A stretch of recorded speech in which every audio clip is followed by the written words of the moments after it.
예, 국내 코로나 신규 확진자 수가 무려 46일 만에 50명 선 아래로 떨어졌습니다. 글쎄요, 이 흐름이 잘 지켜지려면요, 자가격리 명령을 받은 사람들이 돌아다니지 말아야 할 텐데, 정부가 처벌까지 강화하고 나섰지만 이탈 사례가 아직도 줄지 않고 있습니다. 먼저 이 얘기부터 해볼게요. 이현정 의원님. 네. 어제 계속해서 그 자가격리 이탈 사례에 대해서 저희가 꾸준히 짚어보고 있는데, 이번에는 강남구의 한 60대 여성이 지금 고발을 당했더라고요. 우리가 신천지 사태 때만 하더라도 사실은 이제 국민적인 어떤 경각심과 두려움이 굉장히 많아서 자가격리가 조치가 가급적 잘 지켜졌다고 봅니다.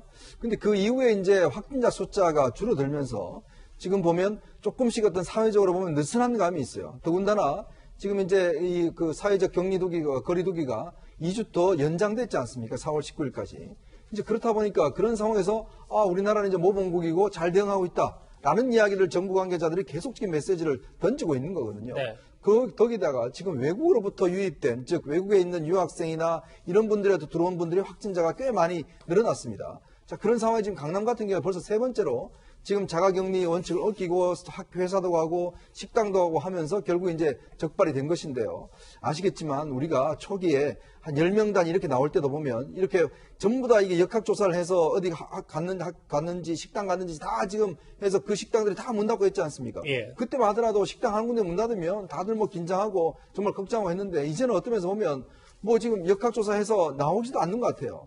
자, 그러니까 이게 어떤 면에서 보면 우리가 그동안 힘들게 어떤 면에서 해놓은 이런 상황을 다시 이런 하나의 어떤 조그마한 불씨가 큰 불로 만들 수가 있습니다. 정말 이거는요, 지금 어떤 면에서 그 많은 사람들의 노력을 헛수고로 돌릴 수 있는 그런 중대한 사태입니다. 또 하나 이탈 사례 오늘 새롭게 들어온 얘기가 있어요. 장현철 평론가님.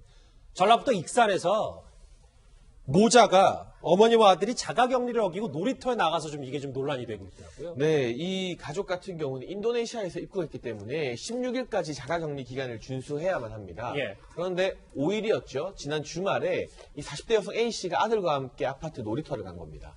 주민의 신고가 접수되어서 익산시에서 행정요원을 투입해서 CCTV 등을 통해 확인해 보니까요. 일단 마스크를 착용했어요. 그리고 엘리베이터가 아니라 계단을 통해 내려왔어요. 엘리베이터를 쓰게 되면 공용 공간에 바이러스가 남을 수 있기 때문에. 예. 그리고 해당 기간 동안 6분 동안 놀이터에 머물렀는데 그 놀이터에 다른 주민은 없었던 것 같아요. 그러니까 어떻게 보면 마스크도 쓰고 엘리베이터도 안 타고 놀이터 사람들 없을 때 6분 앉아 있었던 것이기 때문에 10분이 채 되지 않았습니까? 네, 경미하다고 볼 수도 있지만 네. 그럼에도 불구하고 익산시 같은 경우는 무관용 원칙을 적용해서 이 모자를 고발 조치하기로 했는데요. 사실 아마 여러 가지 이 중증도, 경증도를 따져봤을 때 큰 처벌이 이루어지진 않을 겁니다. 예. 그러나 이 익산에만 지금 146명의 입국자가 자가격리 중이기 때문에 이 사안이 괜찮다고 해서 고발하지 않을 경우에는 다른 사람들이 제2, 제3의 케이스를 만들어서 지역 감염을 일으킬 우려가 있기 때문에 비교적 경미한 사안임에도 불구하고 익산시에서는 해당 모자 어머니에게 고발 조치를 취하기로 결정한 것이 아닐까 싶습니다. 지자체가 이제 각각 무관용 원칙을 고수하고 이제 목소리를 좀 높이고 있습니다. 그리고 자가격리 기간 동안 어딜 다녔나 했더니 복권방, 김밥집 등지로 수차례 무단 이탈했던 그 군포 확진자 부부도 기억하실 겁니다. 여전히 논란은 가라앉지 않고 있습니다. 진술을 안 하고 있기 때문에 일일이다. CCTV나 차량 블랙박스 이런 거 보고 지금 잡고 있는 거예요. 그러니까 저희도 어려움이 많고. 자가격리 하면은 확실히 지켜야 되는데 그걸 안 지키고 돌아다니면 일반 시민이 무고하게 피해를 보잖아요. 그런 게 심히 걱정스러운 거죠. 사실 정부가 한 일주일 전만 해도 이 해외 유입자나 자가격리자들 이제 관리할 때 휴대폰에 있는 휴대전화에 있는 자가격리 앱을 조금 더 자신했던 것 같은데 지금 보니까 휴대전화를 그대로 두고 외출하고 이런 사례가 지금 급증하는 게 문제 아니겠습니까? 머리가 너무 좋은 거죠, 사실은. 같은 시간에 전화가 온다는 걸 악용하는 거죠. 그 시간에 전화를 확실히 받고, 예. 그러고는 이제 이 휴대폰을 집에 놔두고 외출을 하는 거죠. 그러면 전화도 받았고 휴대폰이 움직이지 않으니까 앱상에서 외출하는 게 안 보이는 거죠. 이걸 이제 꼼수로 이용해서 남편 같은 경우 미술관도 다녀오고 로또를 사러 2곳이나 들렸다고 하고요. 예. 또 부인 같은 경우는 김밥집에 마트에 ATM 기계까지 다녀왔다고 하는데 사실 이런 정도의 머리는 누구나 쓸 수 있는 거 아닙니까? 근데 그걸 악용하는 것이 나머지 국민들, 주민들한테 엄청난 해가 된다는 사실을 반드시 아셔야 돼요. 왜냐하면 한 사람이 슈퍼 감염, 슈퍼 전파자가 되면 수백 명이 걸릴 수가 있고 그로 인해서 사망자가 나올 수 있거든요. 지금 이 코로나19라는 것을 우리가 다 겪어보지 않았습니까? 예. 수없이 많은 연세 드신 분들이 또는 뭐 이미 질병을 갖고 있던 분들이 돌아가신 것을 우리가 다 봤고 주변에서 얼마나 안타까운 사연을 보지 않았습니까? 그런데도 불구하고 지금 이렇게 꼼수를 부리는 것은 절대로 해서는 안 될 일이라고 생각합니다. 그러니까 자가격리 대상자가 아닌 분들도 지금 외출 거의 안 하고 있죠. 그럼요. 그렇게 지키고 있는 국민들도 너무나 많은데도 불구하고 이런 일은 안 돼야죠. 이 자가격리 위반에 대해서 1년 이하의 징역을 살 수 있다고 엄포를 놨던 정부인데요. 오늘은 전자팔찌 도입까지 언급을 했습니다. 오늘부터 자가격리 지침 위반 시 1년 이하의 징역이나 1,000만 원 이하의 벌금으로 처벌이 강화됩니다. 신체에 팔찌를 직접 부착시키고 이를 통해서 전자적인 장치를 통해서 자가격리 장소로부터의 이탈 여부 등을 실시간으로 관리하는 것이 실질적으로는 효과적인 수단이 될 수도 있겠습니다.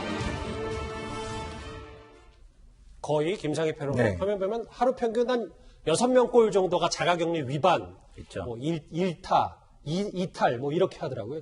홍콩 사례가 전자발찌 도입했는데 우리도 좀 도입이 한 건지 이렇게 되면 좀 이게 좀 잦아들지 어떻게 보십니까? 뭐 당연히 그 전자적으로 실시간 위치를 파악하게 되면 당연히 이탈을 막을 수 있는 효과적인 방법이 될 것입니다. 그래서 지금 김강립 차관이 이야기하는 것은 이제 개발 기간, 비용, 법리적인 문제 이 세 가지를 이야기하고 있는데요. 예. 제가 볼 때는 개발 기간은 큰 문제가 안 될 것 같아요. 왜냐하면 지금 우리가 IoT를 도입하고, 그러니까 사물 인터넷을 도입하고 있는 데도 많고 하기 때문에 기존에 있는 기술을 이용해서도 조금만 바꾸면 얼마든지 이런 똑같은 방식을 차용해 올 수 있기 때문에 큰 문제가 안 될 것 같고요. 비용은 이제 계산을 해봐야 되는 것이고, 근데 뭐 지금 이 코로나 방역을 위해서 수많은 돈을 쓰고 있는데 이 정도 비용을 못 쓸까? 그 자가격리자가 뭐 한 지금 10만, 20만 뭐 되지 않습니까? 아닌가요? 그 정도 된다. 10만 명이 육박하고 있습니다. 10만 정도 되잖아요. 예. 그러면은 뭐 10만 정도의 이 돈 못 쓸까 싶고요. 마지막으로 잠시만요. 말씀 끊어서 죄송한데 그러니까 전자발찌를 도입하면 이게 전자팔찌. 전자발찌를 도입하면 네. 팔찌를 도입하면 실효성이 있다는 말씀이시죠? 예, 실효성이 있다고 말씀을 드렸고 예.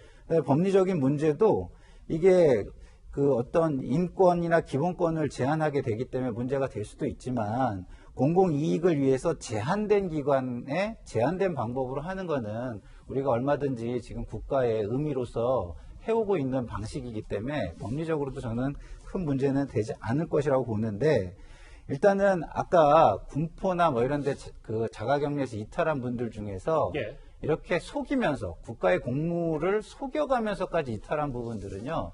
저는 이게 위기에 의한 공무집행 방해까지도 생각을 해봐야 한다고 생각해요. 그런 분들은 조금 더 앞서 이렇게 자가격리를 그냥 단순히 위반한 분들보다 좀 더 악질적이거든요. 그런 분들은 좀 더 일벌백계를 통해서 네. 다른 분들이 자기 검열을 좀 할 수 있도록 해주는 게 좋을 것 같습니다.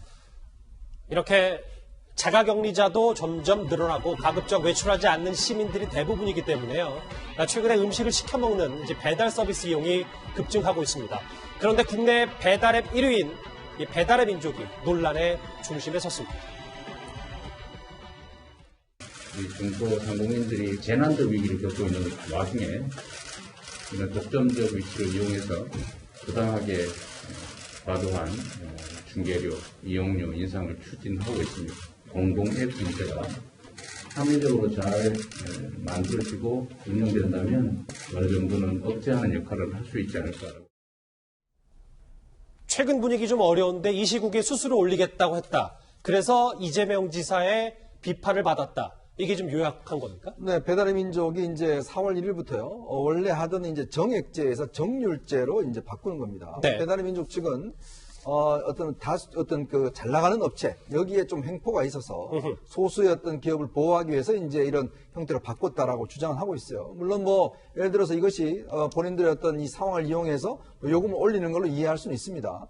자, 근데 문제는 저는 이재명 지사의 행태가 여러 가지 문제가 보입니다. 뭐냐 하면 이건 민간 기업이지 않습니까? 자, 민간 기업이면 예를 들어서 이것이 문제가 된다고 하면 민간 사이트에서 어떤 문제를 제기하고 해결해야 되는데 문제는 이재명 지사가 직접 나서서 굉장히 압박하는 행태를 보였어요. 예. 자, 거기서 한편으로 보면 이게 사람들한테는 속 시원할 수가 있습니다. 그런데 우리가 뭐 타다 문제도 그렇지만 민간 기업의 문제를 이렇게 어떤 면에서 지사가 나서서 직접 어떤 선동적 방식으로 해서 문제를 해결한 게 과연 타당하냐는 문제를 제기할 수 있고 또 두 번째는 지금 뭐 공공앱을 만들어서 뭔가 또 하겠다고 이야기를 하는데 배달의 무슨 뭐 명수입니까? 그걸 뭐 해서 하겠다는 건데 저는 이재명 제 사고방식이 모든 거는 그러면 다 그러면 도에서 할 거냐? 이 문제제기를 하고 싶어요. 뭐 안 되면 무조건 도에서 하고 돈 나눠주고 이렇게 이야기를 하는데 예. 이거야말로 어떤 면에서 파퓰리즘입니다. 즉 어쩌면 지난번 신천지 사태 때도 보면 본인이 직접 나서서 뭐 이만희 주교 총회장을 끌고 와서 뭐 하겠다라고 직접 나서기도 했는데 물론 그것이 대중들한테는 시원하게 보일 수는 있습니다만은 그러나 지사의 어떤 행동으로서 이것 자체가 굉장히 선동적으로 비칠 때는 나중에 어떤 면에서 보면 대중을 선동하는 효과가 분명히 있는 것이기 때문에 저는 이런 행태는 올바르지 않다고 생각이 듭니다. 그래서 일단은 배달의 민족 대표가 개편 효과에 주목하다 보니 세심하게 배려하지 못했다. 고개 숙여 사과드린다라고 얘기했습니다. 예, 김장현 의원. 앞서 뭐 말씀해 주신 여러 가지 사례 중에서 이번 사례는 이재명 지사가 한 행위 중에서 좀 저는 다르게 봐요. 왜냐하면 우리가 지금 공정경제를 이 정부가 추구하고 있는데 네. 제대로 공정경제가 작동하고 있지 않아요. 과거부터 쌓여온 적폐 때문에. 그래서 공정위가 발빠르게 움직였다면 이재명 지사가 이렇게 나설 필요도 없죠. 그동안 공정위가 제대로 움직이지 않았기 때문에 이런 기회를 열어준 것이고 그 기회를 잘 포착한 이재명 지사는 정치적인 감각은 상당히 높다 이렇게 저는 평가합니다. 그렇게까지 평가하시는 두 분의 말씀이 조금은 온도차가 있는데 알겠습니다. 여권이 때리자 고개 숙인 배달의 비리, 배달의 민족 얘기 정리를 해봤습니다. 다음 주제 지금 아마 전 국민이 생각하고 있는 이 얘기가 아닌가 싶습니다. 다음 주에 바로 확인합니다.